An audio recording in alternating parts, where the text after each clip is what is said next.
विपक्ष को भी अपनी शिकायत, अपने मुद्दे अपने प्रधानमंत्री के समक्ष, अपनी आलोचना अपने गृह मंत्री के समक्ष रखनी होगी। सर, आज कश्मीर का कोई नहीं है इस सदन में। उन्होंने बड़ा ग्रॉस स्टेटमेंट किया है कि कश्मीर का इस सदन में कोई नहीं है। वो अपने बारे में कह सकते हैं, हमारे बारे में क्यों कह रहे? हम तो सदैव कश्मीर के हैं। इस देश का कश्मीर से लेकर कन्याकुमारी और द्वारका से लेकर नॉर्थ ईस्ट तक हर व्यक्ति का कश्मीर है और हर कश्मीरी का देश है। कि खामोशी शांति का पर्याय नहीं होती है। शांति के लिए न्याय चाहिए, वो उतना ही कश्मीर के लिए दुरुस्त है जितना मणिपुर के लिए। प्रोफेसर मनोज कुमार झा। शुक्रिया सर, आपका बहुत बहुत धन्यवाद।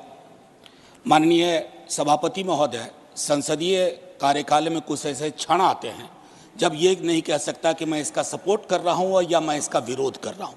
कई सारी चीज़ें हैं इसमें जो वेलकम इनिशिएटिव हैं, मैं मानता हूँ। बस कुछ सुझाव दूंगा, क्योंकि अक्सर मैं देखता हूँ कि हमारे बीच का संवाद, माननीय सभापति महोदय, विपक्ष का अलग से कोई प्रधानमंत्री नहीं होता या विपक्ष का अलग से कोई गृह मंत्री नहीं होता। विपक्ष को भी अपनी शिकायत, अपने मुद्दे अपने प्रधानमंत्री के समक्ष, अपनी आलोचना अपने गृह मंत्री के समक्ष रखनी होगी। सर, आज कश्मीर का कोई नहीं है इस सदन में। मैं था उस दिन जब नहीं, सॉरी, आई टेक ये नॉमिनेटेड मेंबर है। अन्य सदस्य अपने एक सेकंड सर, उन्होंने बड़ा ग्रॉस स्टेटमेंट किया है कि कश्मीर का इस सदन में कोई नहीं है। वो अपने बारे में कह सकते हैं, हमारे बारे में क्यों कह रहे? हम तो सदैव कश्मीर के हैं, हमेशा के। आपके बारे में वो सच हो सकता है, हमारे बारे में आप कैसे स्टेटमेंट कर सकते हो भाई? आप कह दो मैं कश्मीर का नहीं हूं, कश्मीर के लिए नहीं हूं, मगर मैं इस देश का कश्मीर से लेकर कन्याकुमारी और द्वारका से लेकर नॉर्थ ईस्ट तक हर व्यक्ति का कश्मीर है और हर कश्मीरी का देश है। क्या बात कर रहे हैं आप? माननीय सभापति महोदय, सदन की एक व्यवस्था के तहत मैंने ये बात कही थी। वो नॉमिनेटेड मेंबर है, मैं जानता हूँ। माननीय गृह मंत्री जी ने दूसरी बात कही है। सर, मैं समझ गया। सर, या तो मुझे बात कहने दी जाए। मैं ये कह रहा था कि जैसे मैं बिहार से चुन के आता हूँ, उस संदर्भ में मैंने ये बात कही थी। देश तो सबका है सर, तिरंगा यहाँ कहीं किसी से छोटा नहीं है सर। मैं सिर्फ इतना कहना चाहता था। माननीय सभापति महोदय, इसमें बहुत अच्छी चीजें, जैसा मैंने शुरू में ही कहा कि विरोध के लिए विरोध करूं ये उचित नहीं है।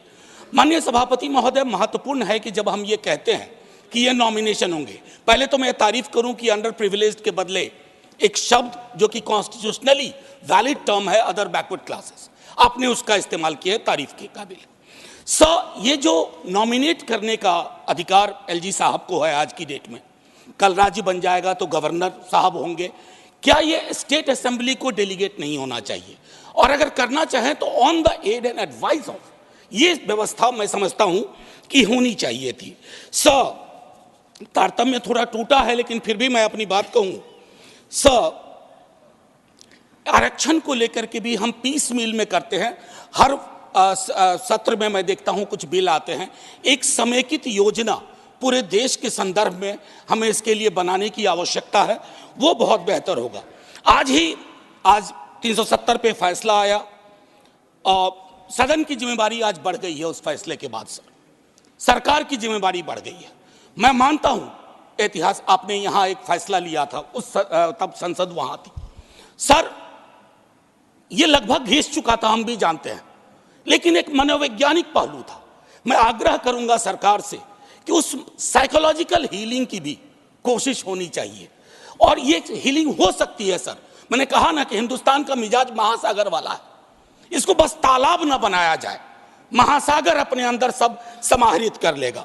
माननीय सभापति महोदय, जो कश्मीरी घाटी में रह रहे हैं, गांव में रह रहे हैं, उनको लेकर के भी एक चिंता होनी चाहिए। बाहर हैं, उनकी चिंताएं वाकिफ है, बल्कि विवेक जी ने ये बात कहा कि बुरे से बुरे वक्त में एक बहुत बड़ी आबादी उन्हीं घरों में, गांव में, गलियों में रही, उनका एक्नॉलेजमेंट मैं समझता हूं बहुत आवश्यक है। माननीय सभापति महोदय, अंबेडकर साहब कहते थे कोऑपरेटिव फेडरलिज्म, माननीय प्रधानमंत्री जी भी कई बार उसको दोहराते हैं। सर कोऑपरेटिव फेडरलिज्म के नजरिए से देखेंगे ना तो हैंड होल्डिंग की जरूरत होती है। मैं जानता हूं कि दिल्ली की आइडिया ऑफ नॉर्मैलिटी और घाटी या जम्मू या लद्दाख की आइडिया ऑफ नॉर्मैलिटी में फर्क है सर। अभी पिछले दिनों हमारे कई बीजेपी के साथी कह रहे थे कि चुनाव परिणाम संतुष्टि का परिचायक है। फिर तो लद्दाख में भी एक चुनाव हुआ था सर बस 1 मिनट लूंगा चूंकि आपने पहले कहा था। सर एक आखिरी चीज कहूंगा कि पत्रकार, विद्यार्थी, शिक्षक सरकार की आलोचना करें, उसको देश की आलोचना ना माना जाए। ये फर्क मिटता सा जा रहा है, ये कश्मीर के संदर्भ में नहीं, बाहर भी। दूसरी चीज सर, दूसरे राज्यों में जो कश्मीर के छात्र रहते हैं उनको एक प्रोटेक्शन दीजिए। और आखिरी चीज कहूंगा सर, बड़ी पीड़ा के साथ, कि खामोशी शांति का पर्याय नहीं होती है। शांति के लिए न्याय चाहिए, वो उतना ही कश्मीर के लिए दुरुस्त है जितना मणिपुर के लिए। जय हिंद सर।